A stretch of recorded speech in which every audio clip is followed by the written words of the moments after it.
আওয়ামী লীগের ক্যাডার বাহিনীরা সেনাবাহিনীর উপরে হামলা দেখেন ভাই। গোপালগঞ্জে আওয়ামী লীগের বিক্ষোভ কর্মসূচি থেকে সেনাবাহিনীর টহলরত গাড়িতে আগুন দেওয়া হয়েছে। হামলা চালানো হয়েছে সেনা সদস্যদের উপরেও। এতে ৩ জন কর্মকর্তা সহ ৯ সেনা সদস্য আহত হয়। পরিস্থিতি নিয়ন্ত্রণে অতিরিক্ত সেনা মোতায়েন করা হয়েছে।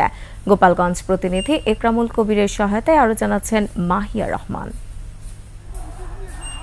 ক্ষমতাচ্যুত প্রধানমন্ত্রী শেখ হাসিনাকে দেশ ত্যাগে বাধ্য করা হয়েছে এমন দাবি করে গোপালগঞ্জে বিক্ষোভ করে আওয়ামী লীগ নেতাকর্মীরা।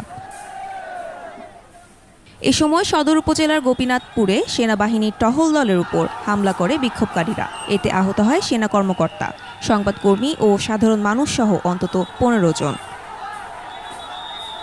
আইএসপিআর জানিয়েছে, বিক্ষোভকারীরা গোপালগঞ্জ ঢাকা মহাসড়ক অবরোধ করে রাখলে পরিস্থিতি নিয়ন্ত্রণে আনতে সেনাবাহিনীর 2টি টহল দল ঘটনাস্থলে যায়। এ সময় উত্তেজিত বিক্ষোভকারীরা ইট পাটকেল ছুড়তে থাকে।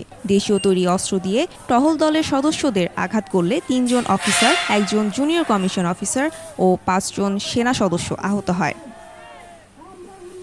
পুড়িয়ে দেয়া হয় সেনাবাহিনীর একটি গাড়ি, ভাঙচুর চালানো হয় অন্য 2টি গাড়িতে।